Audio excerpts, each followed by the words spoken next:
The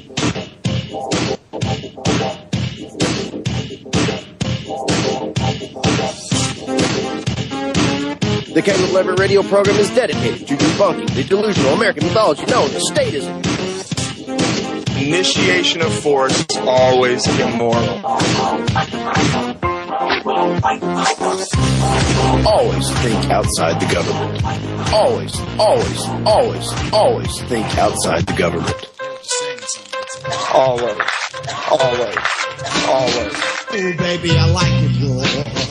Yeah, baby, I like it raw. Oh, baby, I like it raw. Yeah, baby, I like it raw. Shimmy, shimmy, y'all, shimmy, yeah, shimmy, yeah. Give me the mic so I can take a look. Good day to you, all you crazy cats. This is Caleb Leverett of the Caleb Leverett Radio Show. And technical difficulties are my middle name. Are we good? Yeah, we're fine. Anyway, we are live at... We're at LibertyMovementRadio.com. You are listening to the Caleb Leverett Show. My name is Ben Farmer. Right here next to me is, of course, Caleb Leverett. Caleb, what did you want to talk about tonight? I got three things on the agenda. And not necessarily in any particular order. One of them being the gas holes out in Ector County, particularly Ector County, since that's simply where I live, Ector County, Texas. And I'm fully aware that there are these people all over the United States because I've heard from you, and I deeply appreciate that. Also on the agenda, apparently, I don't know exactly how I get drug into this sometimes, but there are some claws that have come out. And they're like rabid claws. And some of it is justified and some of it is not. And this is simply my opinion. I'm not saying that I'm absolutely right on everything. I do have my opinions, though. What do you mean by claws? It's like Santa Claus? What do you mean? No, claws, as in like wolf claws, as in vicious attacks on people. And some of them are, I guess, justified. And also, you know what? Before we even get to any of that, what did you do this Thanksgiving? That's what I'd like to know. Oh, same thing we always do. We went over to Grandma's house, had some turkey, had, the normal thing, and then watched the Dallas Cowboys make complete and utter idiots of themselves. And then we cried ourselves to sleep, and that was Thanksgiving. Pretty much as normal. How about you? What were you up to? For some reason, I knew you were going to say football. How did I know that? I did not watch football, I assure you. Oh, my family recently bought a house up in Ruidoso, and I went up there to visit them. One of my sisters was there, not the other one. We missed her. And I climbed a mountain. I climbed a mountain with my dad. It was the coolest thing I've done in a very, very long time. The sucky part was my kids not being there. I did not get to even see or talk to my children. And I struggle with it on a daily basis. But it is what it is, and I know myself well enough that if like I've said before, I can't keep focusing on the negative. Got to move on to positive, which kind of ties into the other stories that I've already brought up. Well, you'll have plenty of time with your kids. That they just got that house, right? Recently, they just closed on it last week or something. Yeah, pretty much. Okay, you'll have plenty of time. And have you ever been skiing up there in Ruidoso? Oh, absolutely. It's been a while, but from what I understand, my oldest son, he's told me he's an excellent snowboarding. Mm-hmm. Is that the single board? Yeah, I tried it and I suck at it. It's horrible. It's really funny to watch, though. Good thing there wasn't a camera on me. But if there would have been a camera, I'd have been the first one to post it because I laugh at myself. I don't take myself very seriously. But speaking of my travels to Ruidoso, New Mexico, it's about a 5-hour drive from Odessa. I stopped in this little town called Denver City, Texas. And some of you, if you saw my video, I made a video about it. Denver City, Texas. I don't know the people. I mean, they may be really nice people. I have absolutely no idea. But they are living proof that drilling rigs right next to schoolhouses in the playgrounds are perfectly safe. That is the stinkiest town I think I've ever been in on the face of the planet. There are wells and wells. There's thousands of them. They're everywhere. And so I stopped by this little school, Kelly Elementary School, I believe is what it's called. And I just got my camera out, and I just could not believe what I mean, obviously I'm being very sarcastic in the video. I'm not promoting that at all, but, you know, I guess if you can't beat them, join them. They're everywhere. And to be up in those mountains, once you pass Plains, Texas, maybe Tatum, New Mexico, there's a few wells, but right after that, there's nothing. And there's another couple hours to get to Ruidoso. And I do pronounce it correctly. I do believe Ruidoso. People from here call it Ruidosa. Hey, did y'all go to Ruidosa? People make fun of me here because I sound funny the way I say it. Anyway, up in the mountains, it is so quiet up there. There's no traffic, no drilling, no big trucks. I mean, there is some development, and I'm okay with some development, but for people, if there's anybody in Ruidoso, New Mexico listening,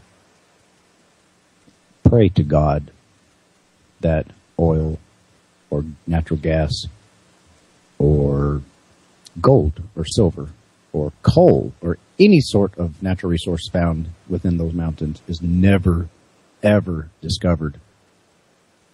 Please. And if you do discover it, keep it to yourself.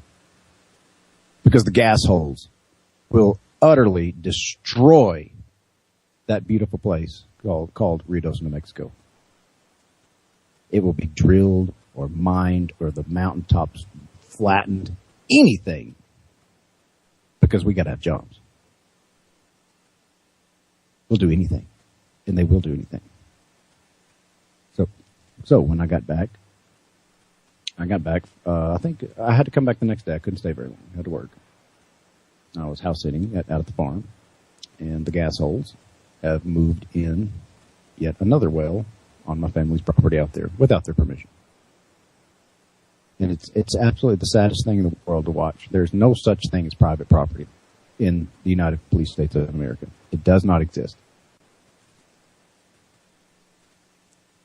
Despite pleas, despite letters, despite calls to the head honchos of Berry Petroleum in this particular case, but they're not the only ones. I pick on them a lot because they're the ones directly affected my family and my family's neighbors. But they're bullies. They're utter bullies. To just watch the pleas of them to get, please do not cut my fence. Please do not bulldoze my pasture and put in a road. Please do not make a 300 foot by 300 foot caliche pad to put your drilling rig on. Please do not stake your drilling rig whether you want your hole 120 feet from my house or my neighbor's house. And it all goes unanswered. Their answer is a big middle finger. And as an activist, and because of this particular case, since it is my family, I've got to be a little careful. But I pulled out the forklift, and I got a scaffold, and I raised it up right next to the well where the workers were bringing in the drilling rig, and I just started filming. And people may say, well, Caleb, don't you think that makes them a little uncomfortable? Well, yeah, I bet it does. I'm sure it makes people really uncomfortable. But it also makes the landowners very uncomfortable, knowing that no matter what they plead, what they ask, what they request, they beg these gas holes not to do what they're doing. That's sad as well. I mean, I give the TSA agents hell every time I get on an airplane. I will not go through your porno scanners. I will not go through your cancer screeners. So I'm left to, you are going to have to fondle me if I want to board. Can we talk about this? Because it's always seemed strange to me that people in the liberty movement choose to be fondled instead of scanned. I don't understand why that's somehow better than the scan. I mean, I understand that we would choose neither, but every time you or anytime I hear anyone talking about going to the airport, they're choosing the grope option. And that's just not, I just choose the scan option. I don't understand why that's worse in some way. Can you explain that to me? Well, I'm no expert on scanning, but knowing government's the way I know governments.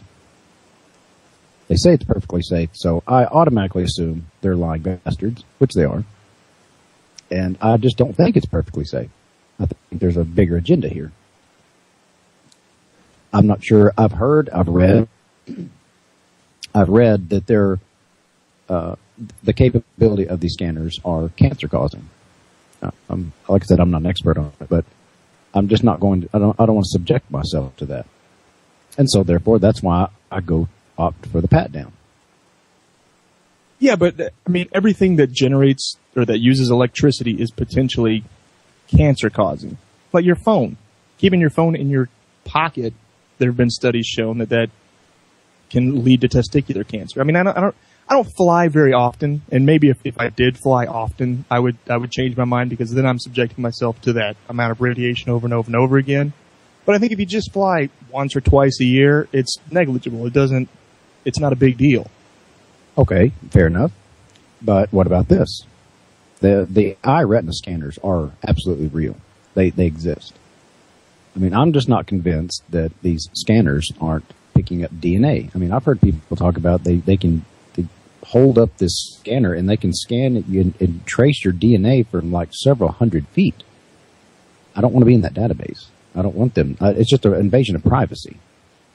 Yeah, I don't think they can get your DNA off of a scan. That doesn't make any sense at all. I mean, you have to have some blood or some tissue or something like that in order to get DNA at all. Are you saying you trust government? No, but I do trust science, and I don't think there's any basis for long distance DNA grab. I don't think that's a thing that's really. Now, a retinal scan, sure, because all you're doing is looking at the pattern of blood vessels in the back of the eye, in the retina, and that is something that's unique to each human being. So sure, they could. I mean, I think even the technology to gather that information has to be pretty close to you, but at least I could see that as being possible. Getting your DNA with a barrier of atmosphere between you, and I don't think that's a thing. But I mean, I could be wrong. It doesn't sound real to me. It sounds like wacky libertarian conspiracy theory, and there are lots of those, because we are distrustful of the government. But it doesn't mean you can just fill in the blanks with any old mythology that, I don't know, that seems interesting. I don't know. It doesn't seem right to me. I could be wrong. Who knows? But then again, also a difference is whether or not it's voluntary. It's not voluntary. It's forced upon you if you want to travel. Versus, you don't have to carry a cell phone. And if you do, I mean, you could carry it in a carrier that's outside your pocket. I mean, I don't know. It's not voluntary. I just don't like being told what to do.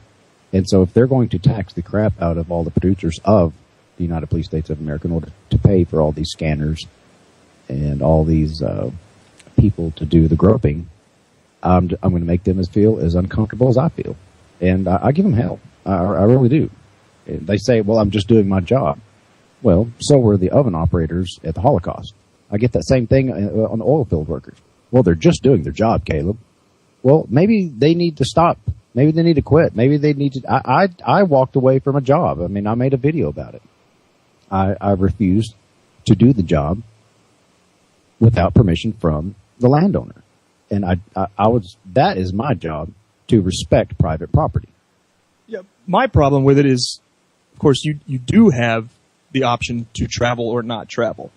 My problem with the TSA is that there is no airline that can just up and say, you know what, we're opting out of TSA. As the business owner, the property owner, they should have that right to say, you know what, we're not going to have the same regulations, and then we're going to give people the right to call or to use ours. That's the part I have a problem with. But saying it's not voluntary. Yeah, it is. Take a train. I mean, or don't go. I mean, it's a limited voluntarism. But I think the problem with TSA is that they make the airlines subservient to these rules, not necessarily the travelers. Well, either way, I'm just going to. It's just a principle. For some reason, the United States government think it's their job to get involved in commercial flights. I mean, how long until they're involved in private flights? I took a plane ride about a week ago with a member of the Gardendale Accountability Project. It was the coolest thing ever. It's out at his farm, and we just loaded up. I even had my pocket knife on me. I guess I'm a terrorist, huh? Oh, so you didn't have to go through TSA checks when you went on the private plane? No, it's his plane. It's his property. We just he did get on, talk to flight control, just the traffic controllers. But other than that, no, we fly as long as we want, fly in circles. It didn't matter. We just did whatever we wanted. It was nice. So that's interesting. I wonder at what point is it that once you own 6 planes, then you have to subject yourself to? I mean, I wonder at what point that kicks into effect. Or maybe it's if he would have charged me, make a profit off of it. I don't know. That's a good question. That where does that line? When do you stop being a private plane owner? And he's this person. He's got 2 or 3 planes. So I mean, I guess is 3 planes considered a fleet? And if he was actually charging people, would that be considered commercial? They might put a TSA checkpoint at his house where his plane is. I really don't know. I don't either. But anyways, yes, and I'm not the only one filming there. And we had a really nice turnout. I was really impressed. We had about 6 people show up. And coincidentally, most of those people have either been sued by Berry Petroleum, or their land is being trespassed on by Berry Petroleum. And it was interesting. I could tell they're uncomfortable, but so are we. So are my neighbors. So is my family. They're really uncomfortable. At what point does your necessity, not you particularly, just anyone, right to have a job? Why does that constitute someone else giving up their property in order to give you that job? Yeah, and this is something we talk about all the time. We are not against drilling. There are perfectly reasonable and technological ways that the owner of the minerals can get to those minerals without having to just charge onto somebody's land and start drilling straight down. They have a thing called horizontal drilling. They do it all of the time. The reason they have just started charging onto people's land and just drilling straight down and then strapping restraining orders against the surface owner is just because it's cheaper. It's cheaper and it's not illegal. They have somehow got the government to say, you know what, if the surface owner doesn't want to make a deal with you, just do it anyways, and we'll make them a criminal out of it. So it's not illegal. Nothing they're doing is illegal. What they've done is they've gone to the government to make it legal. They just made their bullshit legal. That's all they did. So we're not against drilling. We're against this act of just charging onto somebody's rightfully owned property and just drilling whether or not those people want you there or not. And if they don't want you there, the surface owner gets a restraining order slapped on them. Caleb knows a 77-year-old lady. What's her name? Jeannie Owens. Bless her heart. She's got 12 acres of land. And the landman, the guy that actually puts the stake in the ground, I don't know if they have to call or not, but whether or not the landowner gives them permission or not is completely irrelevant. They just walk out on their property. They trespass. And they put these big 8-foot stakes in the ground with a flag hanging off of it, indicating we intend to drill here sometime in the near future. Now, to the best of my knowledge, this happened about a year and a half ago. And so far, knock on wood, so far, the gas holes have not drilled on Jeannie Owens' 12 acres. And keep in mind, they have 2 staked there. 2 wells to be put on 12 acres. Sometime in the near future, we're going to be, me and some friends of mine, we're going to be drawing more attention to this in an effort to save Jeannie Owens' land. Because she simply walked out there and said, "Get off my property." She was dragged into court. And a restraining order was slapped on her. This woman is 78 years old. She's widowed. She's lived out there for 40 years. Just because there's a law and just because they can doesn't make it right. And speaking of, I'll talk about Berry Petroleum. And like I said, I'm not just picking on them. There are others. We've got a new segment here at the Caleb Leverett Radio Show. And it's a segment dedicated to the scummiest of the scum. I talk about Berry Petroleum, but they are I just found this out, they are the leasees, the people leasing it, the minerals.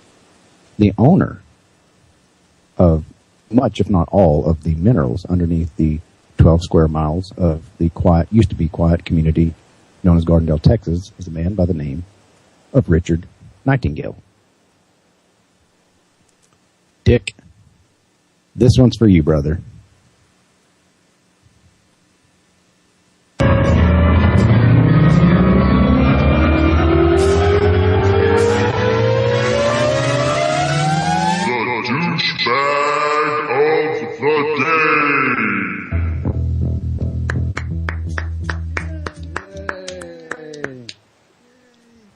Yes, Richard Nightingale, you are the winner of the Caleb Leverett Radio Show very first Douchebag of the Day award. And we are so proud to give it to you because this does not come lightly. You have got to be amongst the douchiest of the douches in order to receive such a valuable award as this. And Mr. Nightingale, you are free to call in to the Caleb Leverett radio station. I would love to hear from you. And really, I'll be courteous. I'll be polite. But there are some questions. 605-787-1254. There are some questions that people have. Why is it okay?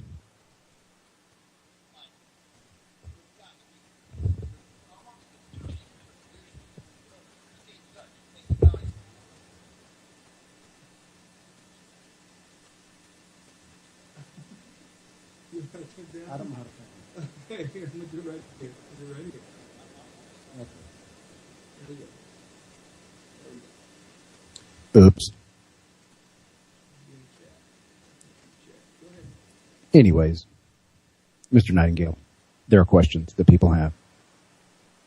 Why is it okay for you, just because you have the Texas legislature on your side, and obviously multiple layers of law enforcement on your side, why is it okay to do this to the community known as Gardendale, Texas?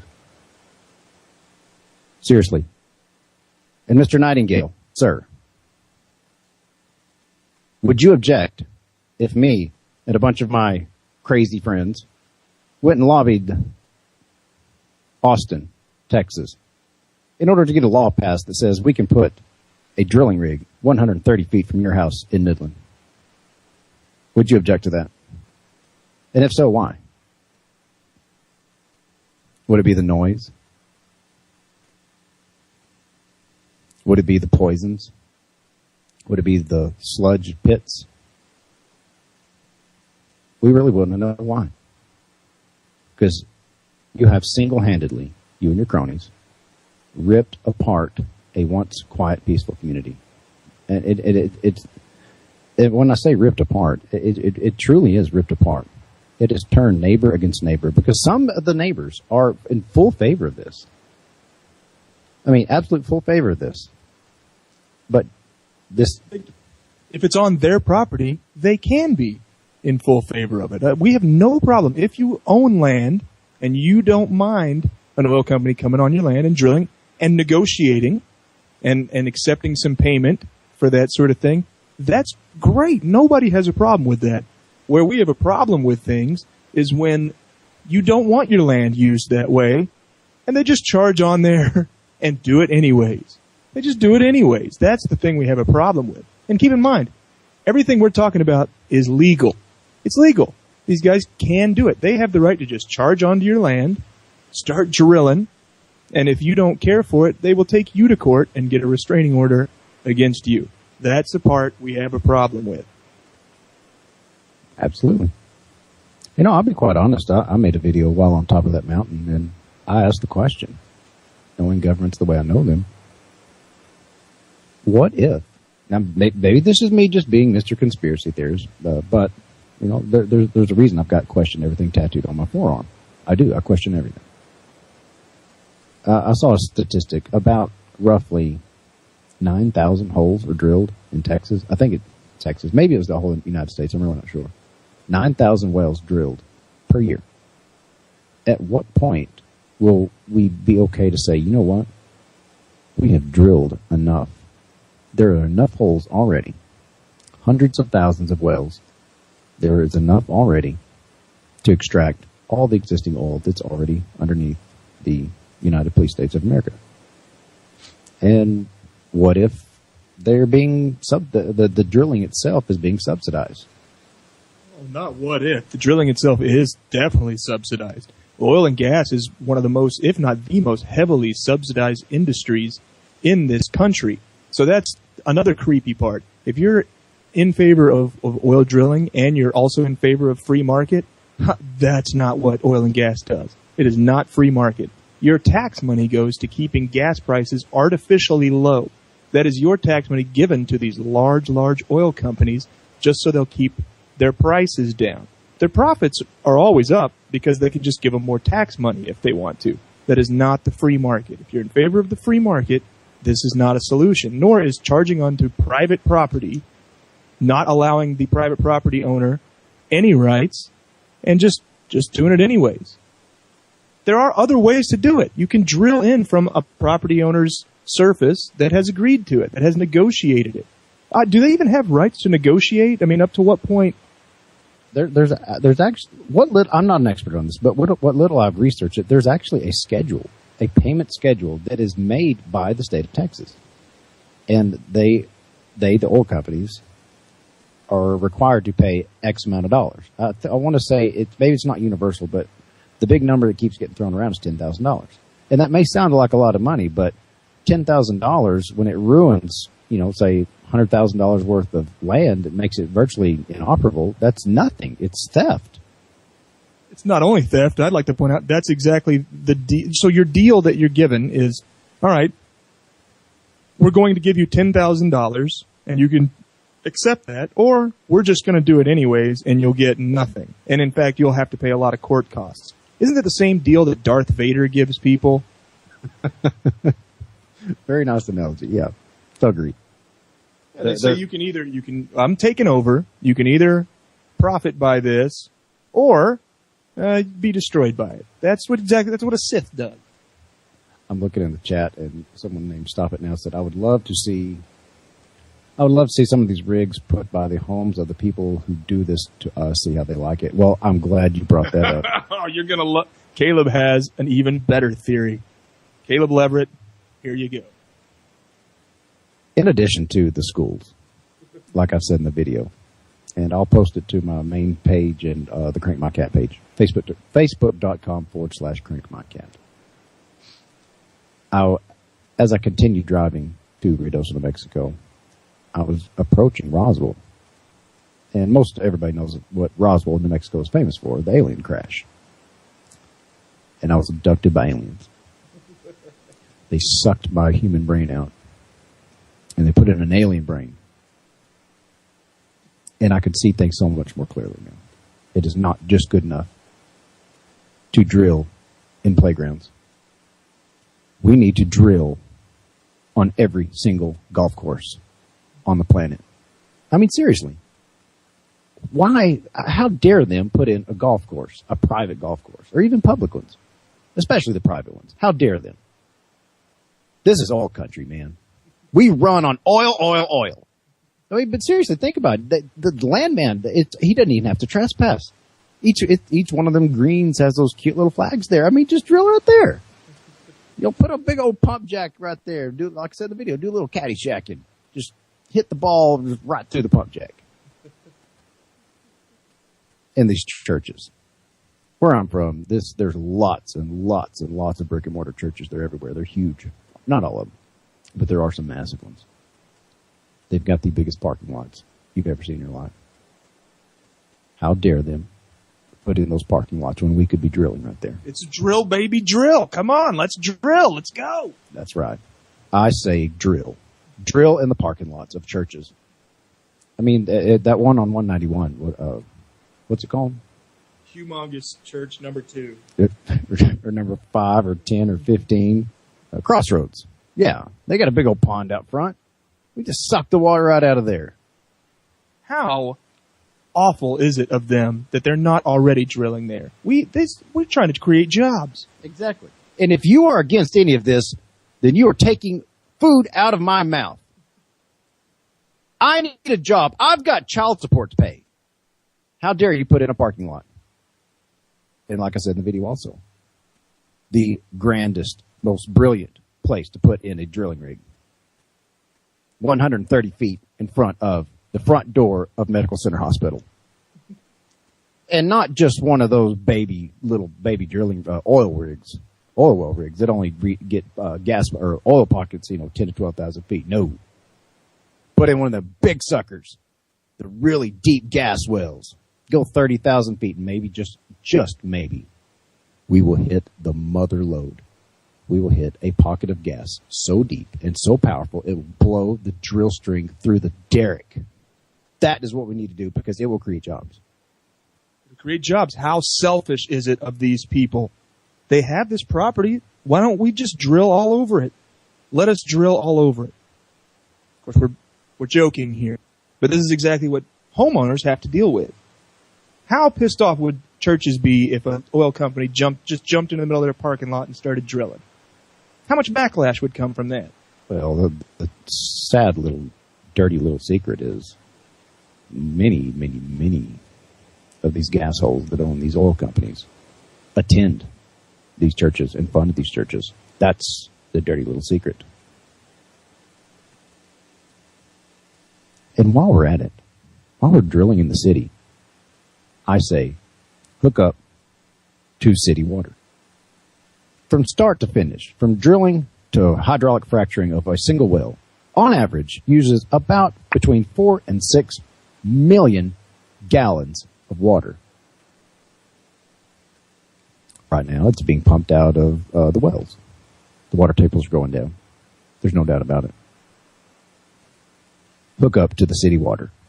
And I'm not kidding. I mean, we need to bring at least a couple hundred drilling rigs inside the city limit and hook them up to the meter, baby. Hook them and just suck those towers dry.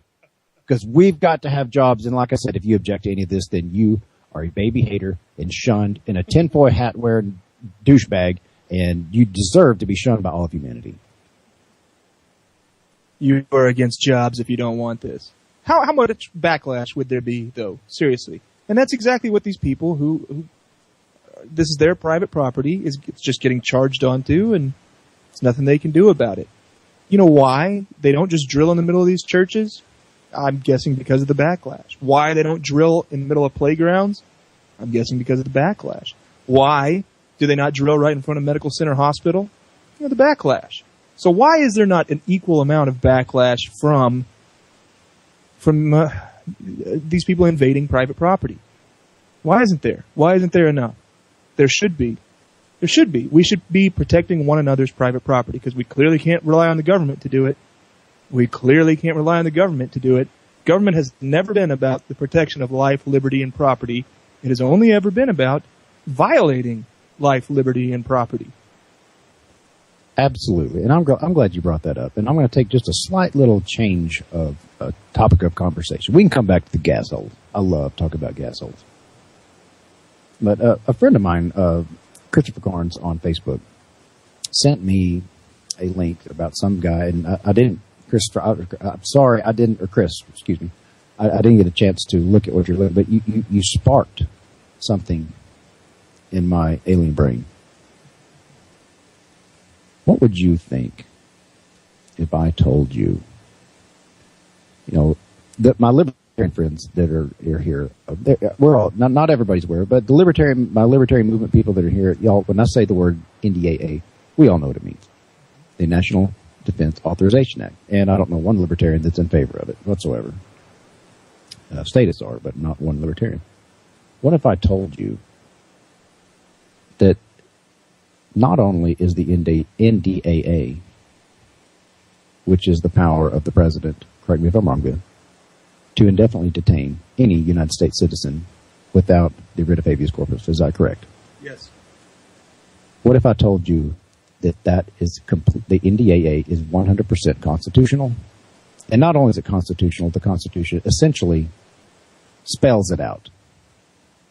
Article 1, Section 9. Where's it at? I think, yeah. Article 1, Section 9, the second paragraph. The privilege, they call it a privilege. The privilege of the writ of habeas corpus shall not be suspended, comma, unless, famous last words of lawyers, when in cases of rebellion. I'm a rebel. By most English definition, I'm a rebel. Or invasion, the public safety may require it.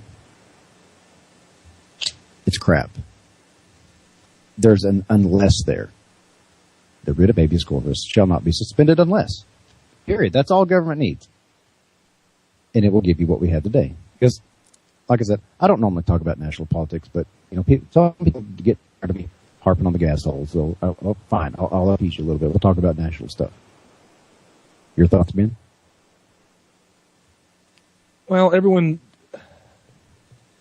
in the conservative movement especially really holds up the Constitution as being the be-all, end-all of human evolution, human societal evolution.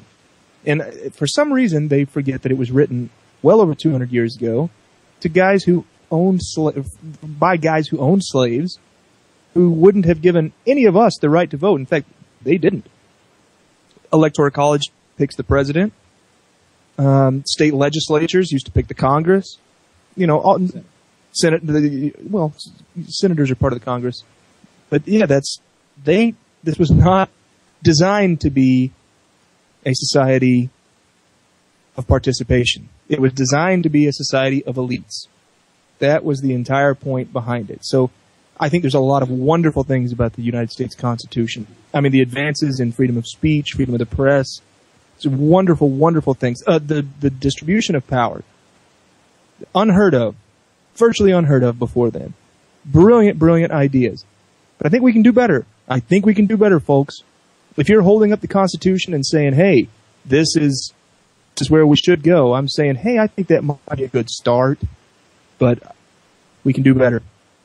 Well, certainly. I mean, the Constitution, it's done, it's not all bad. It's done some good things, particularly the Bill of Rights. I mean, I hide behind them all the time in my activism. But I got to reading that, and I was like, holy crap, I can't, and where I'm going with this is, I mean, I'm not getting on to people who, you know, support the Constitution. I'm really not, but just for a little fun exercise, I mean, you don't have to tell anybody. You can do it in secret in your own bedroom. Just for an exercise. Pick up the Constitution and pretend you're going to be objective. And just be objective. And think about it critically. Read it critically. The power to tax. Taxation is theft. There's no doubt about it. It is theft. I mean, I mentioned that last time in one of the shows. I made a video about it called Taxation Translation. Out of the 3 sources that I sourced. Dictionary.com, Merriam-Webster.com, and Wikipedia. Not one of them suggested that it was voluntary. In fact, they all 3 pretty much said it's not voluntary. It's forced. The only way governments can exist is by taxation. The only reason they get power is because whatever power they have is money stolen from the people. And I'm probably going to get a lot of shit for this, but that's just how I see it. Like Ben said, it was a great start. You know, these quasi-distribution, I call it quasi-distribution of power. At least it wasn't down to just one king. But now we've got 435 senators and Congress people, whatever it is. There's just call it 400. 400 little mini kings. Yeah, that's just on the federal level. That's not including the kings of the states called governors, which pretty much get to run roughshod and do whatever they want. They They get their legislatures to write the bills they want passed, and it gets passed. Now, there are some good ones. There's some good state legislatures. David Simpson is one of them. He's the guy, I believe he was the guy that introduced the bill to kick out the TSA in its entirety in the state of Texas. And it almost passed. Well, we think it almost passed. Maybe that was just political theater that I really don't know. But I think it was supposedly, it almost passed. And, they actually, the feds threatened the state to shut down every airport in the state of Texas if the state of Texas decided to say, screw you, federal government, we're going to do whatever we want, just get the hell out of here. It doesn't sound very nice, federal government. It sounds like you're being a little tacky. It sounds like you want your power toys taken away.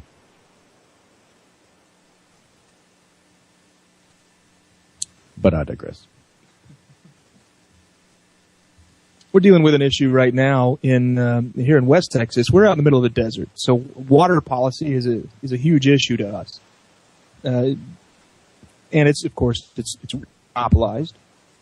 There are private companies involved in distribution of water, but the counties themselves enter into contracts with the private companies, and it's highly regulated.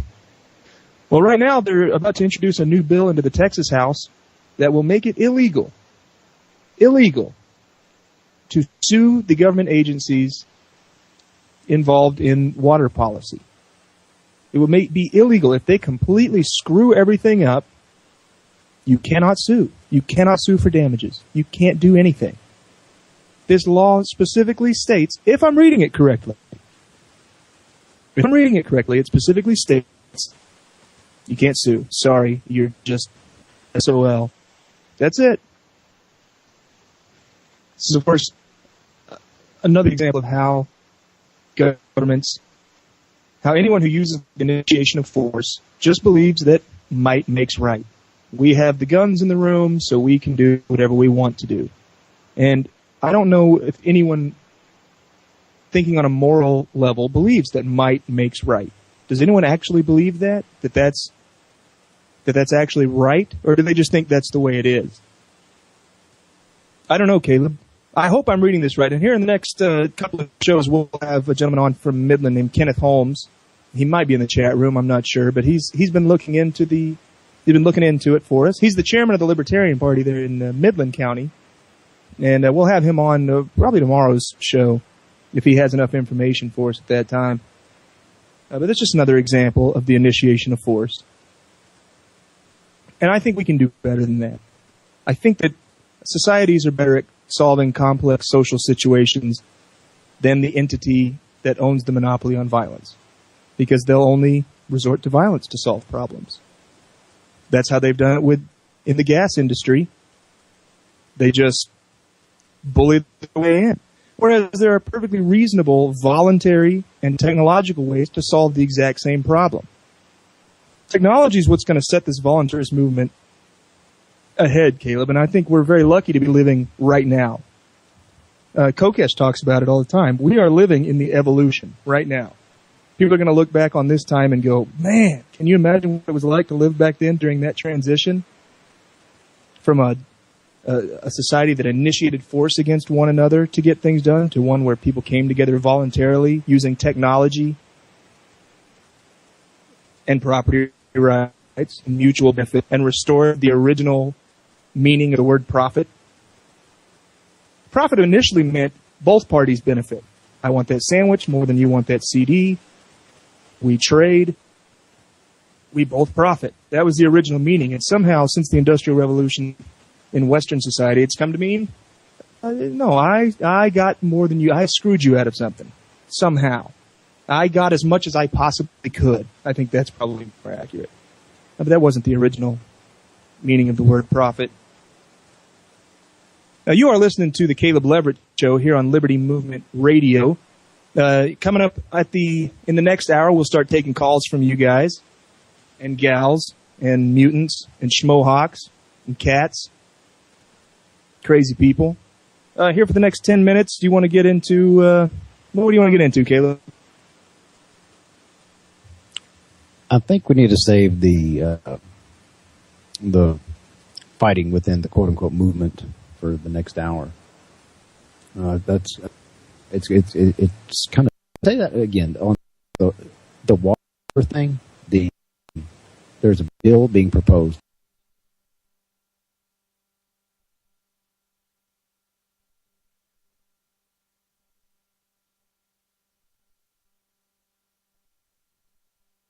You grant pardons for go ahead. Just complete infallibility of the government entity. It will be now illegal to sue, if I'm reading it correctly, anyone involved in the distribution of water throughout a district.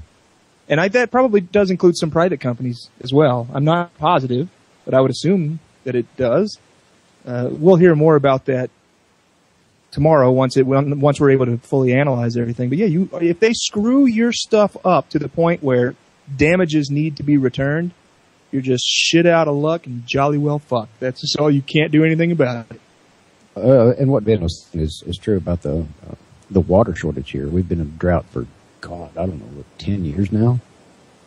And like I said, every one of these these wells that are being drilled out here take between 4 and 6 million gallons. That is a lot of water. You take, so just call it 5 million. 5 million gallons times, 1,000 rigs running in the United States? A rig moves every 2 to 3 weeks on average. I mean, that's a lot of holes. I don't know how many billions of gallons is, but that's a lot. And now some Texas lawmaker wants to basically have amnesty, be able to just do whatever the hell he wants to without any repercussions. Kind of like the government always operated. So really, there's nothing changed. That's just how they always operate anyways. Yeah, they're actually, I think with that, they're absolutely saying you have no property rights. It's kind of a return to feudalism in a way. If the government screws up your property by not providing enough water, which is already questionable enough why they have not been able to provide enough water over the last couple of years, we have some serious questions about that and the way that the county contracted with some of these entities and whether or not these entities are fulfilling their contracts. It's already shady enough, but then you throw in something like this, and you have to think, well, what's about to happen? If this is the law that's about to pass where you can't do anything about it, what do they have planned for us? What do they have planned for us? Is it going to get worse? We're already unable to water our lawns except for, I think, once or twice a week, and it depends on if your house has an even number or an odd number. It's scary. Yeah, and the funny thing about that, back when I lived in town, the city put out that mandate where you could only water every blue moon or whatever it was, odd, even houses. And the funny thing is, for the most part, the people complied. And guess what happened to the revenue? It went way down. They weren't buying any water because they don't have to be told that we're in a drought. Most people, it's obvious. We're running out of water. And so what happened? They made it illegal to use over X amount of gallons. And if you went over that, so what their solution to that is I think the city of Midland, damn near doubled their rate. They just hiked the rate. I mean, if that is not proof of how stupid the idea of governments in general are, then I don't know what else is. But by golly, people are going to hold on to their constitutions. They're going to hold on to the Republican parties. They're going to hold on to their Democrat parties. They're going to hold on to their Libertarian parties, no matter what. They're not going to let it go. And they all know it's crap. Well, no, I take that back. The statists, they don't think it's crap. They see it's crap. They see what the politicians do. What's Congress's approval rating? 9%? 9% of the people approve of what Congress does. And yet 95% of the people who were in government before this last election got re-elected. They got re-elected. Nothing changed. Nothing changed. And that's kind of the design of things. All right? Everyone disapproves of Congress, okay? But they don't disapprove of their congressman. They want to throw the bums out every 4 years, but they never do. They never do. It's always the same old thing. It's one big club, and you ain't in it. That's it. You know, it's funny. People on Facebook, particularly my status friends, they like to post this thing. I see it all the time. I'm sure you've seen it too. The definition of insanity is doing the same thing over and over again and expecting different results.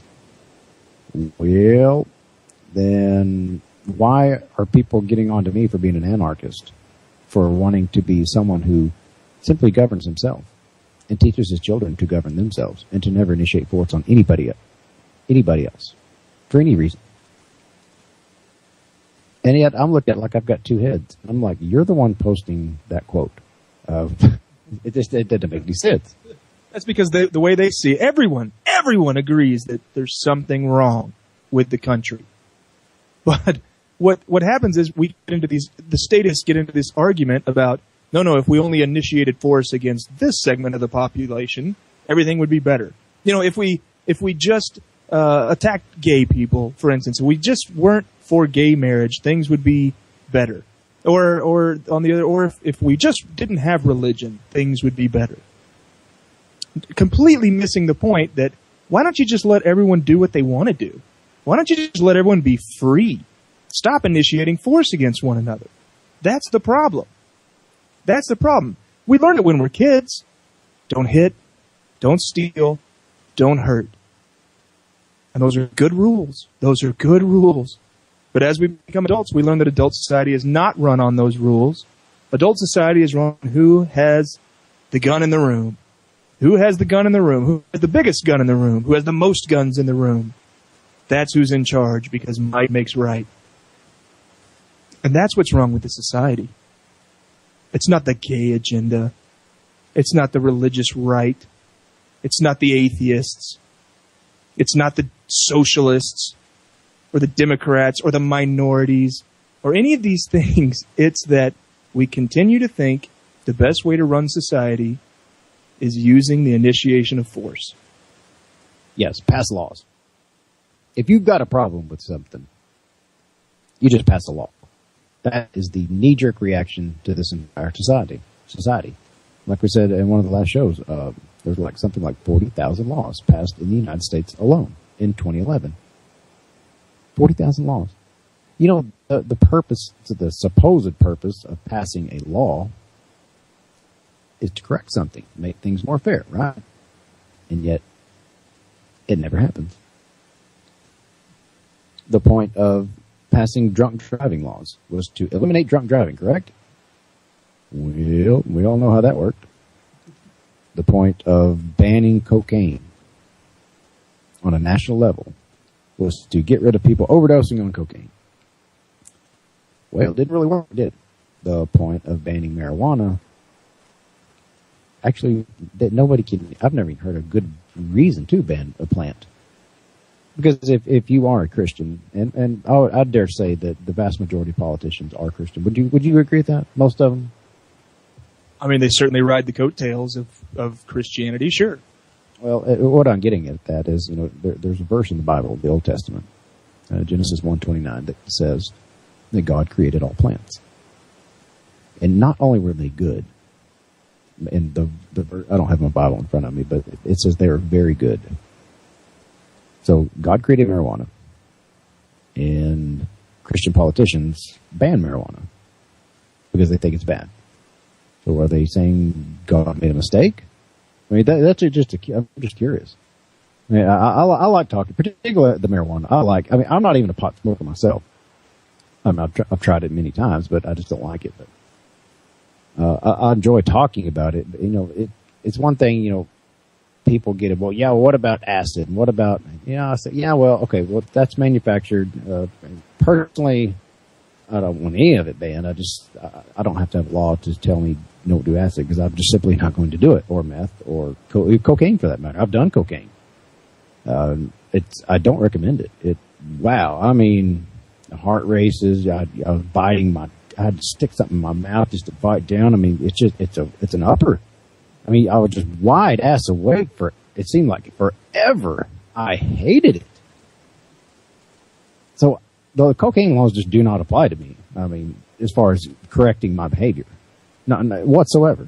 Because whether they're there or not, I simply will not do cocaine, and I'm going to teach my children, kids, really, just take it from me. Just don't do it. It's horrible. But even if you are the most anti-drug person out there, even if you have no sympathy for what people do to their own bodies, if you have none of that, I'll give you the economic reason. Doesn't work. It costs us billions and billions and billions and billions of dollars for these militarized police forces who kick people's doors, kidnap them, take them off to prison, and we gotta house these people in prison. 50% of the people in prison are in there for non-violent, victimless crimes. Victimless crimes. Most of those are drug-related. Most of them are. And how's your war on drugs worked out for you? Drug use has only ever gone up. It's only ever gone up, folks. It's only ever gone up since the war on drugs. It's only ever become more violent. The punishment for getting caught with drugs is far more dangerous to you than actually doing the drugs. But forget about that argument. The argument that the war on drugs is worthwhile is clearly incorrect. It's clearly incorrect. It doesn't work. It doesn't work. Why not try something else? Why not try something else? We wouldn't be the first country to do it. Why not try something else at least? See if something else works. If you'd like to see the use of drugs in this country go down, if you really would like to see the use of drugs in this country go down, then you have to be for trying something other than the war on drugs. You have to be. You just have to be. There's no other way around it because it's only made it higher. I tell you what, Caleb, that seems to be the case with anything government does. Because as soon as you add violence to the system, it gets worse. So I have a proposal for you. If we want to get our education system back on track, because, we're 37th in the world, I believe, in education. We're way down the list. It sucks. We're number 1. You know how we could get our education system back on track? Let's declare war on education. Let's have the government declare war on education, and I bet you within 20 years, we'd have the best education system in this country. Because that's the way this stuff works. You want to take a break? It's top of the hour. Yeah. Now, you guys are right now listening to the Caleb Leverett Show on Liberty Movement Radio.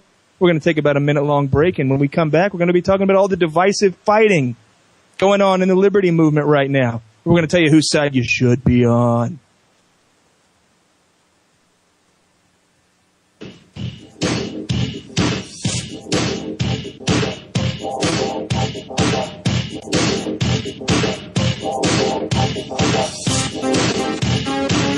The Caleb Leverett radio program is dedicated to debunking the delusional American mythology known as statism. Initiation of force is always immoral.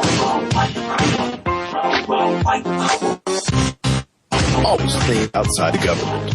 Always, always, always, always think outside the government. Always. Always. Always. Ooh, baby, I like it raw. Yeah, baby, I like it raw. Ooh, baby, I like it raw. Yeah, baby, I like it raw.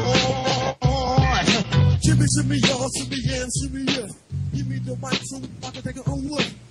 Hey, out there to all you schmohawks, you're listening to the Caleb Leverett Show here on LibertyMovementRadio.com. If you're in the chat room, or if you're not in the chat room, it doesn't matter. We'd like to hear from you this hour. Our phone number is 605-787-1254.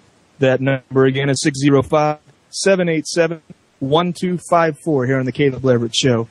This hour, we'd like to talk about all the divisiveness that's going on. And you hear this all the time. Well, no, that Ron Paul's not the unifying factor. Oh, no, we're splitting into different groups, and we're fighting like cats and dogs, and it just hurts me. It hurts my heart to see it. But I think that's bullshit. I think it's great that we're fighting with one another.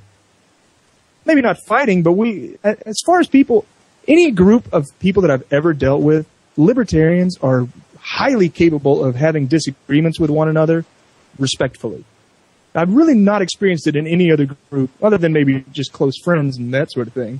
But I think this is what we're going to do. We're going to fight like cats and dogs over the next couple of years.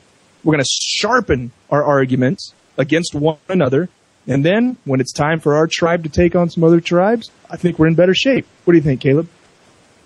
Well, no, I agree, both for the most part, up to a point. Whenever you just blatantly come out and call some people the names that I've seen them called, and oh shit, I'll just get right down to it. When I got back, or no, right before I left, right before I went to Ruidoso, there was this fighting with Adam Kokesh and, or not particularly him, but actually it's Allie Havens, the chick that helped the co-host with Adam, and Chris Cantwell. And I watched the whole thing. I watched whenever Adam had Cantwell on there, and yeah, they ambushed him. I mean, he was going on there because he's genuinely concerned about the hurricane. And I don't remember exactly what all was said or how it happened, but she was asking questions about, would you pull a gun on someone if they trampled your flowers or something? It just, we all know how Chris is. God love him. I mean, he went off afterwards. The comedy was hilarious. Now, and since then, I made a video about it, and I personally thought it was getting ridiculous. And before y'all blow up at me and just hate on me, I like Chris Cantwell just fine. In fact, he and I have talked personally on the phone after some of this happened. We're fine. We are. We just disagree on some things. And actually, I, of all people, understand him and his philosophy is better than anyone. But I made a video about the recent Kokesh haters. Now, there's always been the people who they just don't like the guy. And that's fine. People don't like me. There's people don't like, I mean, you name it. But I made the video about the recent ones, and Chris Cantwell was absolutely correct on being upset about what happened. I agreed with him, but when he made his rant about it, the rant was hilarious, and I would never show it to my mother because my mother's old school. God bless her. I mean, I think she'd bless her heart. She'd just have a heart attack and die. But it was hilarious. I loved it. I could not stop laughing. But a lot of people, it seems like, and Chris and I talked about this, I think there's so many people that follow him, they just jump on the bandwagon and, well, Cantwell said she's a bitch, so she must be a bitch. And maybe she is. I really don't know. Well, she's a kid. She's like, 20, 21? Well, he reposted my video, and, he kind of got on to me a little bit, and I'm okay with that. I mean, it doesn't bother me at all. But, I mean, it pissed some people off. I mean, most of my videos, I don't get a whole lot of views, a whole lot of hits, but I mean, about 90% of my videos, even if they're only had a 50 views or 100 views, or I've got one that's got 1,000, I'm about 90%, 100% thumbs up. Well, that one, I mean, a lot of people hated it. And it's turned into something else. For those in the chat room probably know what I'm talking about the Barbie Dunn deal. Now, I don't know Barbie Dunn. I was aware of her simply because she was one of the ramrods, I believe, that put on the Music City Liberty Fest. I was invited to be at that, but I'd blown my wad at Liberty Fest 3, so I wasn't able to go. I'd love to have been there. I think Adam House was one of the guys that put that on as well, I think. No, he lives in Tennessee. Great guy. I love Adam House. And I got tagged in a post, and they just started ripping. And for some reason, somehow, Gigi Bowman's name got brought up. And that's right on the line. I mean, they can say whatever they want. I'm not into censoring anybody. But I will not participate, and I will not condone calling Gigi Bowman the names that they were calling her. I just will not do it. She and I disagree philosophically, but we are friends. And one comment, or a couple of saw that said that she was trying to squeeze a dime out of making Liberty events, and they're slamming her for libertycandidates.com or .org or whatever it is, and calling her fake and a statist. Now, I mean, I guess technically even constitutionalists are technically statist, correct? I mean, wouldn't you? I mean, they are. They believe you got to have central authority, but you know, a lot of people flippantly throw that around. I mean, hell, Rush Limbaugh doesn't even think he's a statist.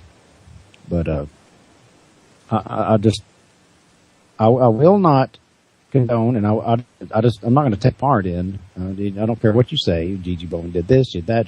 I don't care. She's my friend, and she got onto me. She got onto me for my T-Mott stuff, and incorrectly so. I had my spat with T-Mott. In my opinion, he was being a bully, and everyone knows how I feel about bullies. I like to pick fights with them, but I'm over it. And I wasn't even going to bring it up except this Barbie Dunn thing came up. And Chris, if you're listening, I saw it, brother. I saw your video you just posted either last night or today. I just saw it today, giving the timeline, and he did an excellent job of giving the timeline about what happened. You know, he posted some picture of a Liberty train or something like that. Liberty train. And apparently Barbie Dunn said, did you do that on purpose? I've got an LLC. I registered it. And and he was right. The way I took it, she said something to the effect of, would you give your information to my lawyers? Okay. Listen, that argument was so ridiculous. All right, Cantwell made just a comment where I don't remember exactly what the comment was, but he used the words Liberty Train in the comment. All right, that's it. It's just like me saying Red Robin. You know, oh, look, there's a Red Robin outside of my house. Well, that doesn't mean the restaurant Red Robin suddenly gets to call and say, I need you to cease and desist using the term Red Robin. I don't know who Barbie Dunn is. I've never met Cantwell. I think he's hilarious, and everything he does comes from that. You don't know what's going to be funny. You only know what your brain is thinking. So yeah, Cantwell, say whatever you want to, man, because sometimes it's hilarious, and I think people just need to stop being such babies and realize this dude is trying to be a comedian, and comedians say awful things, and it's funny a lot of times, and sometimes it's not, but you don't know what's going to be funny and what's not until it's been said and been responded to. So that's stop being such babies, everyone. Why are we so thin-skinned all of a sudden? We have the thickest skin out of any group. Why is this bothering everyone? Well, it bothers some people, but in particular, like say Gigi. I don't know if it upset her or not. She made a few comments, but some people.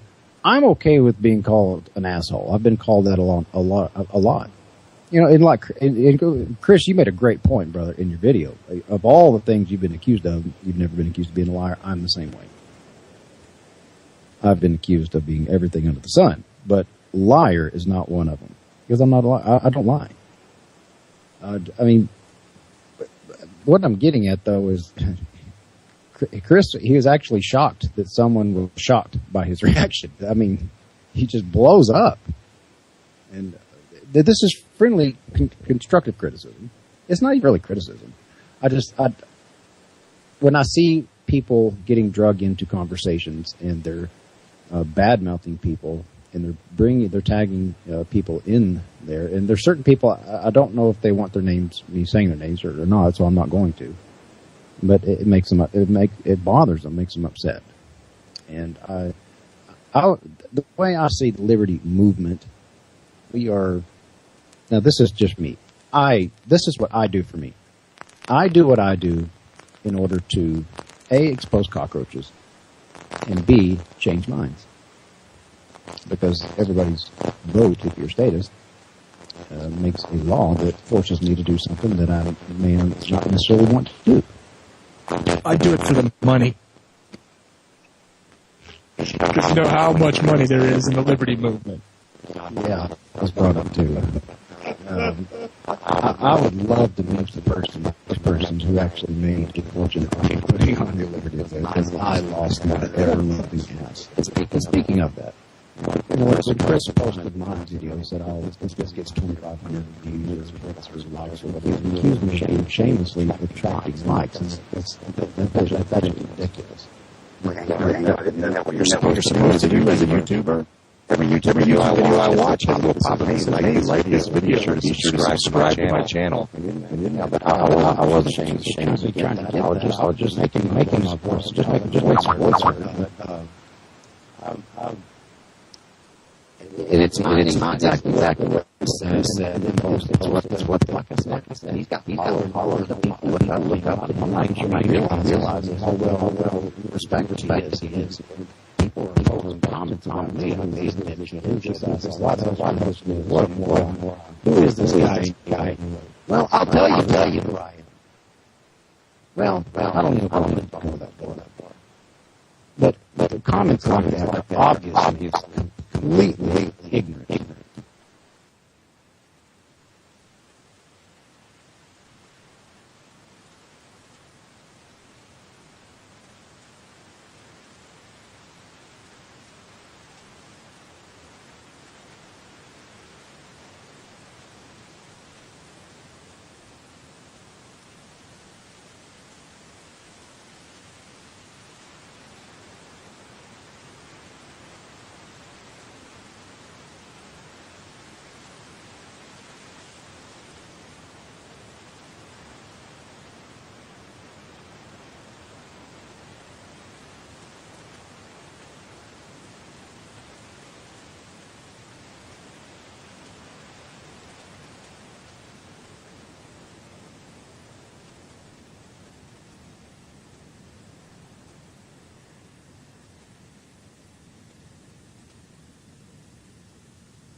Did you know that before the Civil War, juries often refused to convict people arrested for helping slaves escape, even though they had clearly broken the fugitive slave laws?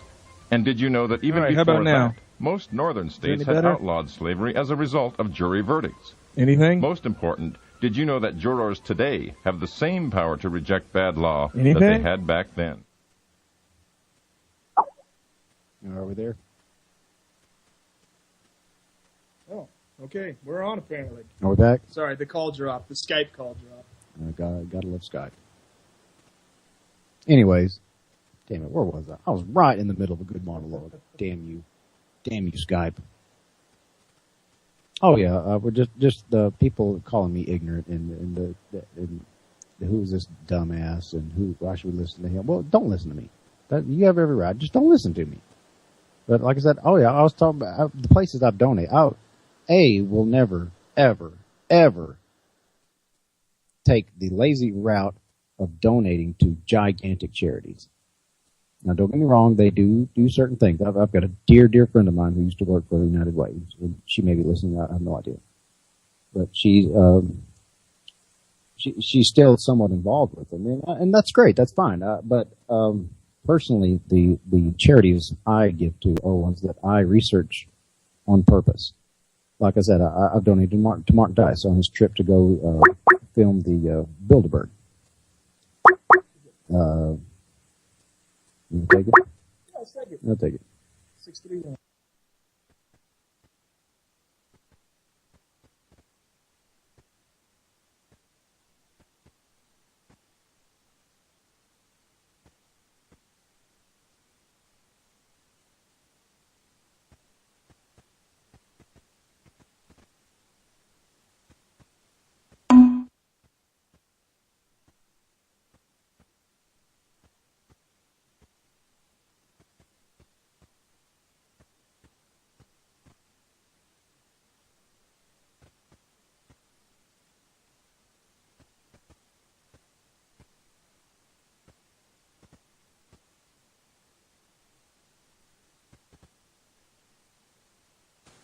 Try now. Are we there yet? I think that should probably have done it. Yeah, there's Tracy again. All right, so it should be in there. All right, how about now? Tracy, you there? No, it's still dinging. Add to call. Oh, it's Josiah hosting the call. He's got to answer it. Great.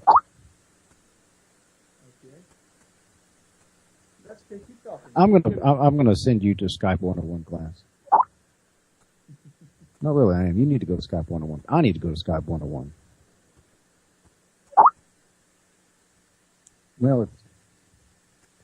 Well, people are getting... All right. I don't even know where... I don't know when... We're talking about not donating to charity for some reason. Well, not donating to gigantic charities. And what I was getting at is the people calling me ignorant on countless posts about me. That's what I was talking about.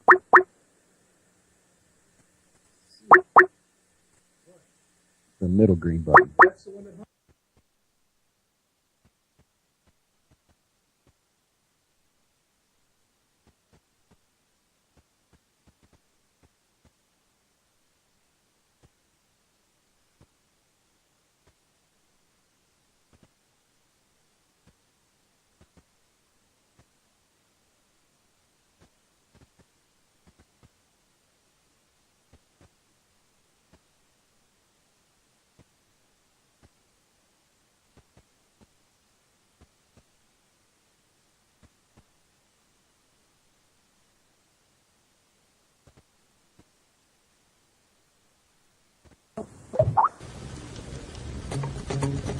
Anytime somebody calls, I only have one button that it's possible for me to hit.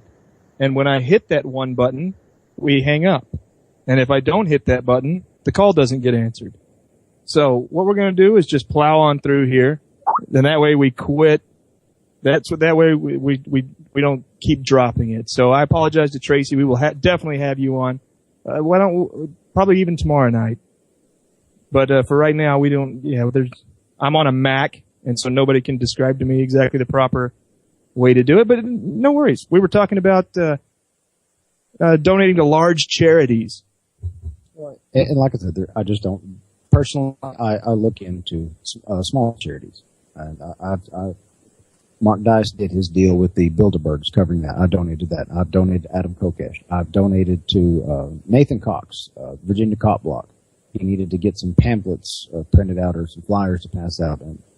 But just to flippantly call me a dumbass, an idiot, a moron, a troll, or whatever else they were calling me, it's completely ridiculous. And, no, I'm not even going to go there. I'm just not going to go there. No, I'm not going to. But anyway, the inviting, you're right, Ben. It is sharpening, but, I will not cross that line of the disgusting name call. Now people say, okay, you're a hypocrite. You just gave out the douchebag of the day award. Well, that's completely different. One person making a mistake, such as Barbie Dunn did, it was a mistake. And she might believe it's right. She might be one of those strange libertarians that believe in intellectual property rights, which essentially just uses government to force the will on the free market, which I think is total bullshit. But I would have personally liked to take a positive way, a constructive way. Cantwell, he can do his thing, and he does, and I encourage him to. I'm just saying, when I get dragged into conversations, and not that he did it, it was somebody else, but I'm just not going to go that route. I would prefer to, I'd love to have Barbie on, and get her side of the story. I mean, maybe she really does believe that's how it should work, registering with LLCs and using governments to forcefully make someone not print her name or print her Liberty train or whatever. I just don't agree with that. It wasn't even in a context like even if she did own a copyright or a patent on that, it was in no sort of a context that is defensible in any stretch of the imagination. He just used the phrase Liberty Train in one of his Facebook posts. It wasn't capitalized. It was not making any sort of a reference to anything that lady has ever done. She just saw the words Liberty Train and said, please stop using that. That belongs to me for some reason. Well, and the point that Chris was making is he felt threatened because she included lawyers. And if any of you in the audience have ever been involved with lawyers, it's not pleasant at all. I mean, I've very seldom got anything good to say about lawyers. I mean, I've got some personal friends of mine. I'm obviously not going to say their names, but they're friends of mine, and they know, to the best of my knowledge, they know where I'm coming from. I mean, I've very seldom had good experience with lawyers, even the ones that are on my side. I just choose not to participate in the system. It just gives them credence and it gives them credibility. It's Tracy again. Well, Sorry. Tracy, we are having Skype hell. We can't answer it because every time we answer the phone, when you call or anybody calls, it hangs up the whole line and we're on dead air. So, I apologize. We'll work on it. We'll get it figured out. It's only show number 3. I'm really not too worried about it. We're working out bugs, and I've learned a hell of a lot just in these 3 shows we've done. And, I enjoy it. I'm thoroughly enjoying this.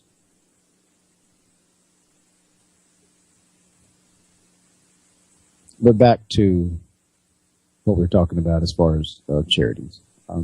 I personally encourage people to individually give to those in need that we know for sure. I mean, why bother having a middleman? But that's just me. And also, like I was saying, Chris can do his way. I'm going to do my way. I would prefer the education route. For me, the Liberty Movement is educating people on personally why I believe all governments are evil. And just the fact that there are governments, their rules cover me whether I choose to participate in them or not. And I would have taken a different route, and they can call me names, whatever they want to. I really don't care. I'm okay with it. We're going to go ahead and take a little break right here because I think we do have a solution to this problem. So, and I definitely do want to get Tracy on the air. So we're just going to take a minute-long break. And, so right now you're listening to the Caleb Leverett Show on Liberty Movement Radio. We'll be back to talk to you Schmohawks in about a minute.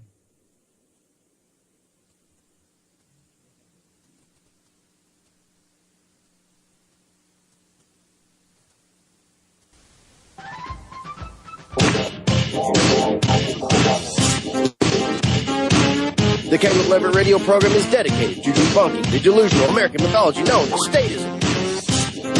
Initiation of force is always immoral. Always think outside the government.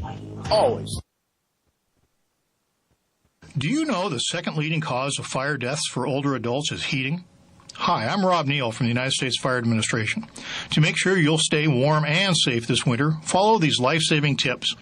When buying a space heater, look for the auto-off feature should the heater fall over. Keep space heaters at least 3 feet away from other objects. Your fireplace should have a screen large enough to catch flying sparks or rolling logs. This message is brought to you by the United States Fire Administration, your local fire department, and this radio station. Did you know that before the Civil War, juries often refused to convict people arrested for helping slaves escape, even though they had clearly broken the fugitive slave laws? And did you know that even before that, most northern states had outlawed slavery as a result of jury verdicts? Most important, did you know that jurors today have the same power to reject bad law that they had back then? Learn more by calling the Fully Informed Jury Association at 1-800-TELL-JURY. Are we there? And you are live. And we are back on the Caleb Leverett Show here on Liberty Movement Radio. I think we'll be able to take calls now, so if anybody wants to call in, our phone number here is 605-787-1254. Again, your number is 605-787-1254. Right now, we're talking about the infighting going on in the Liberty Movement. And to me, I just think it's very exciting. I love it. I think it's great. I think we're all being a little bit too pansy-ish about it. If somebody comments on your video that you're a dick or you suck or something, hey man, that's the internet. That's the internet. And I spend a lot of time on the 4chans of the world and those kind of websites. And if someone's not calling you a dick or a pussy or just something awful, then they're not paying attention to you. It's the internet. It's the free exchange of anonymous ideas. And to me, I just think it's hilarious. I think it's hilarious. So I think we got Tracy Diaz coming up. Let's see if this ruins everything again. I'm going to hit this button. Here we go.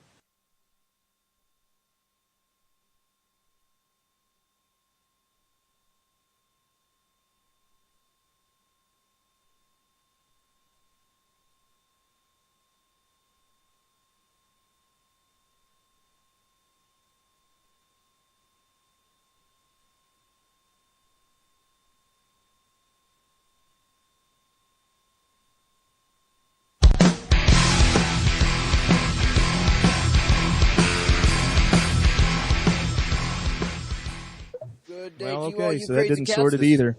Sorry about that, folks. But yeah, I mean the button options that I had coming up are not what's being described to me. It's not anybody's fault. It's that I'm on a Mac, nobody else has a Mac, and so we don't know exactly how Skype is supposed to look on a Mac. No, I only have answer and then hang up are my only two options. So yeah, I don't have anything that says add to conference or none of that pulls up, but we'll try it again. I mean, maybe not today, but we'll certainly try it on our own tomorrow when we're not live on the air and see what we can do. So I'm sorry about that. We will get your calls in tomorrow here on Liberty Movement Radio. You are listening to the Caleb Leverett Show. We're talking about the infighting going on in the Liberty Movement. So you're a big fan of infighting, huh? Yeah, absolutely. Yeah, hell yes. It's fun. Well, it is fun. It's an exercise. It certainly is. My personal, maybe I'm raised old school, is what's the old saying? You catch more bees with honey than vinegar. And like I said, people say, well, you did the T-Mart thing. Well, I did. Yeah. But I mean, I never called them some of the names that they're calling other people by any means. And maybe I'm being a pansy, but go ahead, have at it, rip me wide open. I'm okay with that. Really, I am.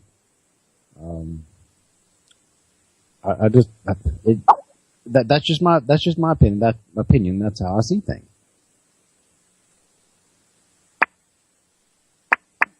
Oh, we're still there. Okie doke. Well, I want to talk about something else. What's on your mind?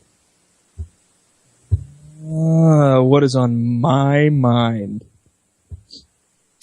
I don't know.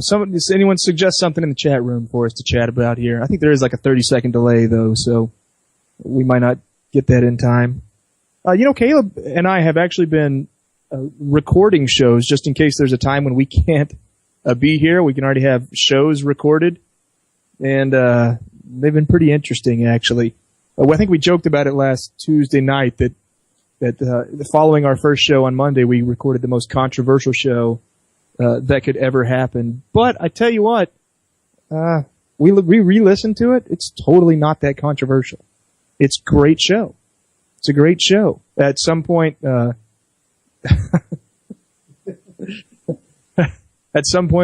penis is in Caleb's ear. I don't know how that happened exactly. It's just an interesting show that we had going on. And so I think we might release it, and you might actually end up hearing it tomorrow night, maybe the first 30 minutes or so tomorrow night, before we can jump on here live. We have lives to do, and we're very excited to be doing this on Liberty Movement Radio. We're hoping to build the station up, build the brand up. And, if that involves us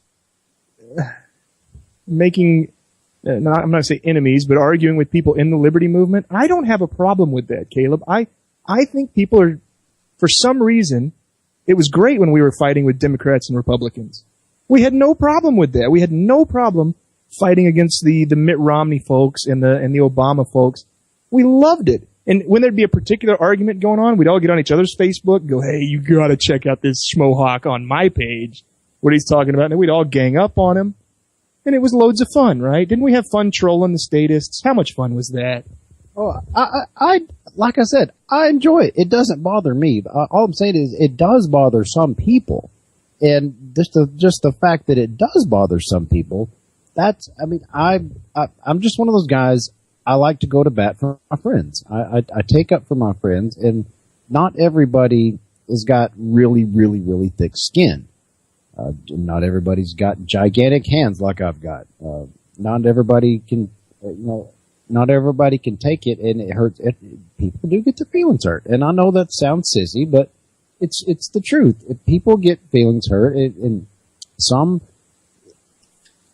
they how do I put this? Whenever they're drug into it, they're friends with both sides, and they prefer not to be in the middle of it. And when they say that, I don't want to be in the middle of this, then they're shunned and slammed for that. And not everyone is built with thick skin. And I've always taken up for my friends. I've always defended my friends. And whether or not their feelings getting hurt is justified or not, it's real to them. And so I'm going to defend them. But I'm like you. Carlos Beltran, he has cussed me up one side and down the other, on numerous occasions. It doesn't bother me in the least. It makes absolutely no difference to me. He thinks I'm a psychotic weirdo and living in La La Land because of my anarchist beliefs, my volunteerism. And I'm confident that he is in La La Land with his believing in, the Constitution. You gotta have, he's always crying about some guy down the street, taking up all the bandwidth or something, so we gotta have government to solve it. And he thinks I'm ridiculous. I think he's ridiculous. But, he's got some good points. He makes some good points. He's real hard. He hits extremely hard.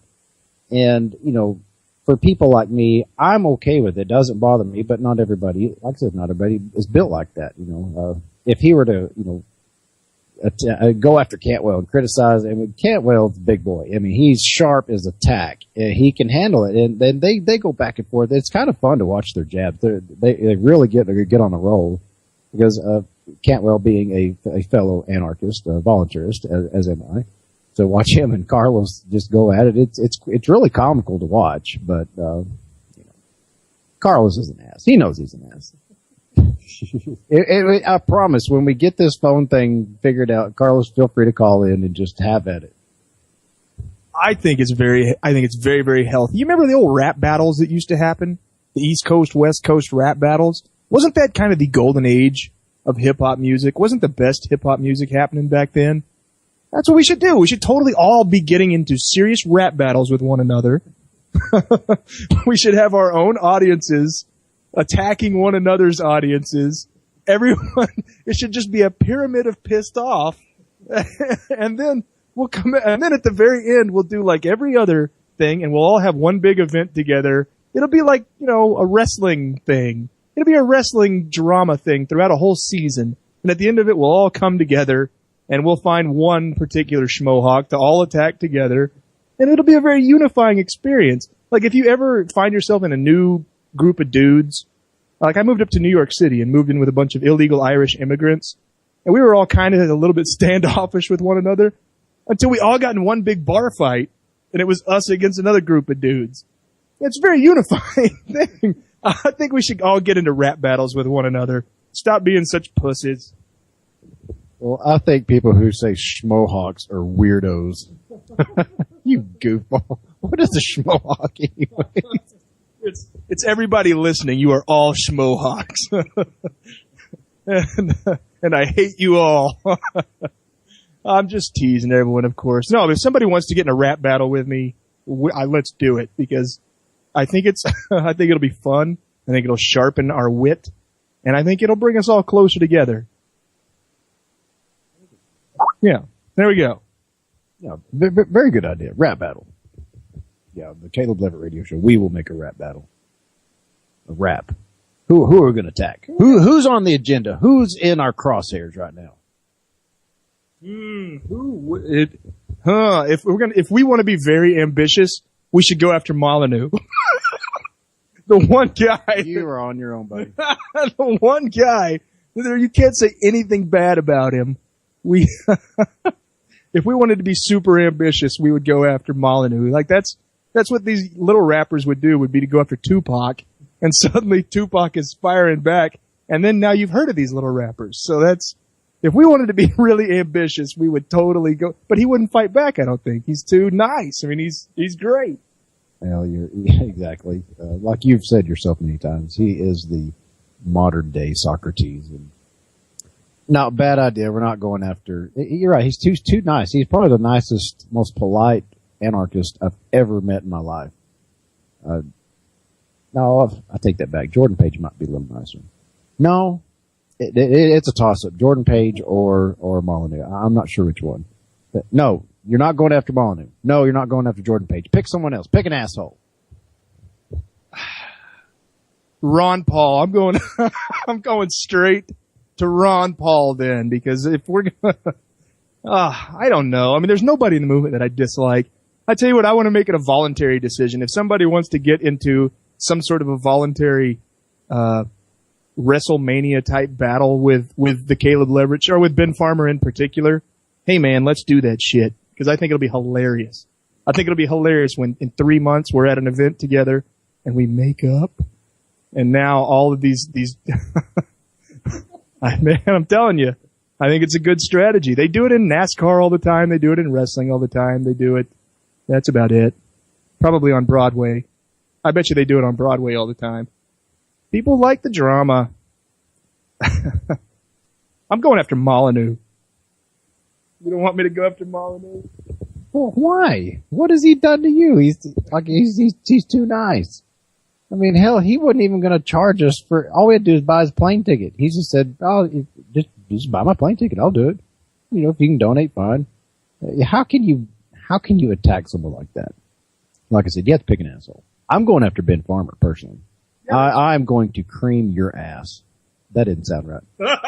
In fact, he just talked about a penis in my ear, and I just said cream his ass. I'm not going to cream your ass. All right, bail me out here. That's fine, yeah. If Molyneux's going to be the face, I'll be the heel. I'll totally be the anti-Molyneux heel. But and I'll come out wearing like shoulder pads with spikes on them, and I'll kick people in the taint when they're not looking. Of course, you're the only one sitting here, so if you weren't wearing earmuffs, I could put my penis in your ear again. It's not a taint. It's called a geesh. It's not a taint. It's a geesh. I've never even. That sounds like a Japanese word. I've heard it called the chode. That's my favorite one. I think the chode, the taint, the chin rest. I've heard that, but I've never heard the geesh. That's what we called it in high school. I don't know why, but why are we talking about taints? We go from serious discussion about gas holes to fighting on the interwebs to rap battles. Now we're talking about taints. Come on now. Because it taints your dad's Liberty program, son. We're talking about taints on Liberty Movement Radio. What do you guys call it up north? I'm sure you New York people have a different name for that part of the body. I want to see it in the chat room. What do you guys call the taint? What is that word? The gooch? Okay, I have heard the gooch. Totally heard the gooch before. What else is there? Are there any Native American names for the chode?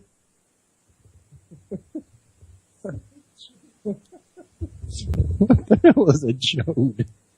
That's what it is. That's what it is. It's the taint, the gooch, the chode. I think we should get in a rap battle with who should we get in a rap battle with? Anybody have any suggestions there in the room? Well, we might as well go after Cantwell. Let's just do it. He's big boy. Fuck that. I want to have Cantwell on my side. If we're going to be heels attacking faces, we could be like what was that era in wrestling when they had the NWO? It was the best era of wrestling. Totally the best era of wrestling. When Hulk Hogan went heel. Yeah, man. I think us and the Cantwells of the world could go heel on the Molyneux. Okay, Carlos Beltran has got the geesh chode thing of the day. It's called a Caleb.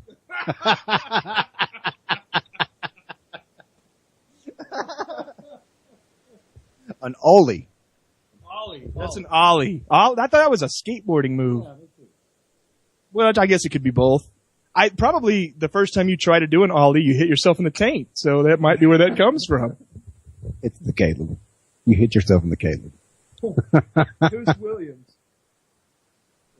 T. Williams says we can rap battle that person. T. Williams, rap battle. Okay. I'm not sure. I may be friends with you. I don't know. Look me up on Facebook and it's on. What kind of a faggoty name is T. Williams, everybody? I don't know how far to take this. Yeah, you might have that might have been my grandma. You bastard. It's on, Ben Farmer. You just made fun of my grandma. Well, you would too if you'd ever seen her taint. Oh my God, are you kidding me? Let's get off the taint subject. Let's go to rap battles. T. Williams is going to rap battle me. I mean, not like literally rap battle. I'm just saying the metaphoric sense of the term. You start a wrestling style drama between everybody, and then everyone picks sides, and then we all are like, okay, we're going to meet everyone at the 420 event in New York. We don't know what's going to happen. You don't know what's going to happen at Liberty Movement 420 in New York. It's going to be crazy, but there's going to be the Tracy Diaz people against the Caleb Leverett people, and Ben Farmer and Cantwell are going to try to debate Molyneux and Tom Woods. How much fun is that? Come on, we need some entertainment for the next year. We've got no elections going on. Let's entertain one another. Right? It'll be fun. It'll be fun. Yeah, I am going to be at that. I decided yesterday, or the day before. Yeah, I think it's the day before. I'm going to the 420 event in New York City. It's, Ian Chaffee, the guy that did the Liberty Fest 3. He's, I think it's him. I think he's the one that put it on. That guy is relentless. You know, I'm going to go out on a limb here, but Ian Chaffee, I would assume if anybody's ever made any money off of putting on a Liberty event, it would be that guy. I mean, he just got done with Liberty Fest 3 just, a month ago? 2 months ago, whatever it was. And just a few months later, he's putting on another one. That man has got balls of steel. Or he's about to attack Molyneux and we're not prepared for it. I'm preparing myself. I'm going to be on the inside. Yeah, I mean, I was still recovering 3 months later after Liberty Fest West. That was so draining. I don't know how the guy does it. He truly is an anomaly. He's really, really good at his job and he's making money on it. Had I made money on Liberty Fest, maybe I would have done it, but, we live in Bushville. We live in, Bushville. And it's not humid like you would think it would be in Bushville. It's a dry desert out here. Oh, T. Williams is actually trying to... I didn't mean that, you silly goose. Oh, you're talking about fleshlights, though. I saw it up a little bit higher. Fleshlights, that's a magnificent product, sir. I don't know how you could possibly make fun of that. It's a magnificent product. And it's no fair that women get all the sex toy products. You know, we should get some too. That's voluntarism, right? That's equality. Well, go make some. I've seen on 4chan that you can actually make fleshlights. I don't know the recipe or anything, but I have seen an infograph on how to do that. We are talking about taints and now fleshlights. God help us all. Well, every time we talk about anything, it's so serious. Everything that I've heard, every radio show I've heard is very serious. Every video is everything's so serious. And listen, we're all humans, right? That's what liberty's about. Isn't it? Isn't freedom fun? Should be. It should be fun. Tracy Diaz is in love with you, Ben Farmer. She's just giving you all kinds of kudos. Which is, hey, Tracy, that's the reason I had him on. He and I are complete polar opposites on just about everything in life. And yet we're pretty much the best of friends. And he jabs at me for being too serious. Cause that's who I am. I get too serious. Okay. Find the comedy side, Caleb. I get it. I start a rap battle with T-Mon. I get slammed for it. Now everyone's going, I guess what it is. I was spearheading the Liberty Movement, rap battles. So I'll just take credit for that. I think you should. And I hope in the next hour or two, Tracy comes up with someone to rap battle. And, how interesting would it be if it's us against Tracy Diaz? Because we're on right after one another. So we could rattle on for like 25 minutes about how awful Tracy Diaz is. And then she could just come right back at us the second hour. And it would just be terribly confusing, wouldn't it? I mean, yeah. How much fun is this going to be, guys? I highly recommend it. Let's pick some people to battle. Let's think about it over the next couple of days. Let's come up with the perfect people to battle. And I want Molyneux.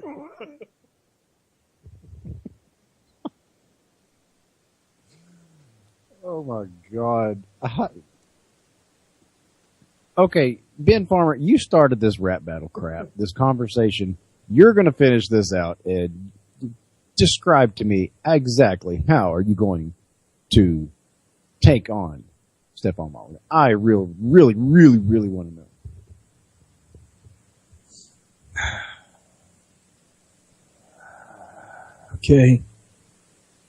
Okay, I got one.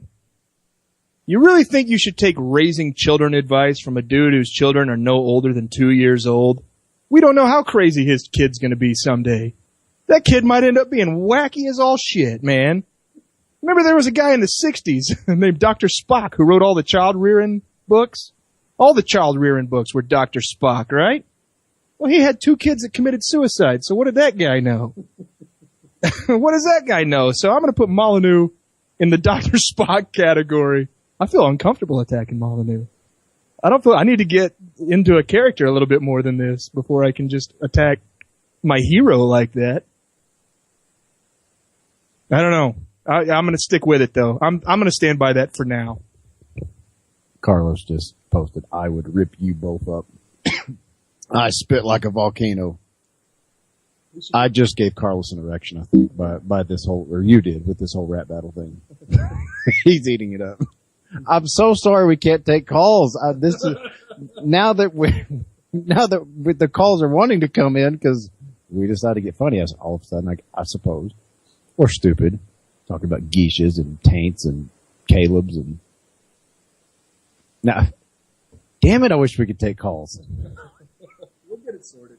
If I have to take off work tomorrow, we are going to get this damn thing figured out. At least we got the audio where we. You know, I don't sound like I'm off in a cave or something. Yeah, and had I not left my microphone where I play and sing every day, we would both have a microphone. We've been sharing a microphone this entire time, which is probably the only reason we haven't been interrupting one another, because we've actually been having to physically make eye contact and, okay, yes, now go ahead, sir. Yeah, and yeah, I have to take the penis out of Caleb's ear in order to maneuver myself to the microphone. So, it's been a lot different, but I'll have my own microphone tomorrow night. So at some point, Caleb will start rattling on about who knows what, and I'll just start singing Hakuna Matata. I'm going to get all serious and stuff and talking about the gas holes. I just can't help it. Maybe I do take life too seriously. I don't take myself seriously whatsoever, but I get serious, and I talk about serious things because, believe it or not, I do have a big heart.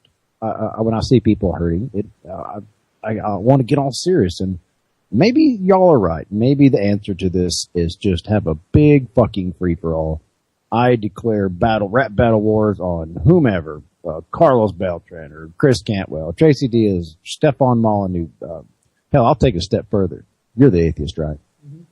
I'll take on God. I will take on God. Leave it to the Christian. And I'm joking, but no, I'll do that. No, I am a Christian. I'm one of those weirdo Christians though.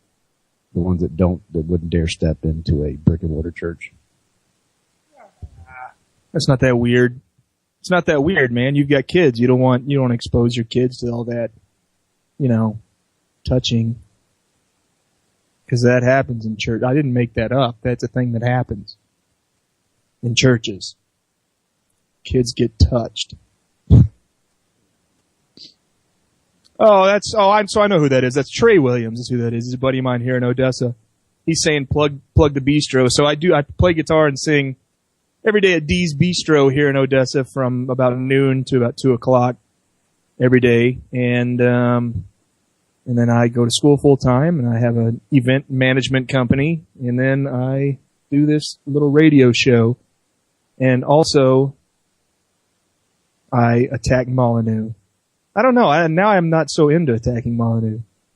I don't know who I'm going to attack yet exactly, but Caleb's already pulled out one on T-Mot, and I just think you should go for it. I say go for it, man. How much fun's that going to be? Well, honestly, I had a blast, and like I've said before publicly, even with criticism from my dear friend Gigi Bowman, I don't regret doing it. None of it whatsoever. I've got so many bigger fish to fry. I spent 2 days out in Gardendale 2 entire days videoing these people. I mean, it's kind of hard to joke about something whenever, and I understand we have to joke. We have to laugh. I believe it or not, I do laugh. I've made parodies for crying out loud.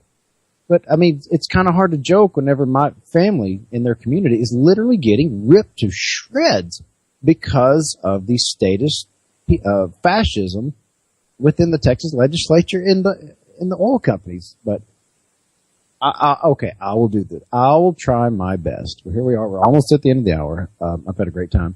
I'll try my best to lighten up a little bit and be just a little more on the comedic side. We're going to go ahead and wrap it up here, folks, because we are running out of energy. And I'd like to remind you guys, stick around here on Liberty Movement Radio. We've got Tracy Diaz coming up next to do an hour. No, she's doing a special 1 hour tonight. I've just been informed. So I think that's great. You guys should stick around for her. She's a brilliant woman. She's out of, I think, New York or New Jersey. She's got one of those extreme Yankee accents that I tend to find pretty attractive. So stick around for Tracy Diaz. You have been listening to the Caleb Leverett Show here on Liberty Movement Radio. Caleb, you got some final words for us? Like I always say, think outside the government and question everything. I'm out. Peace, homies. Raw, oh baby, I like it raw. Yeah, baby, I like it raw. Shimmy, shimmy, y'all, shimmy, yeah, shimmy, yeah. Give me the mic so I can take it away.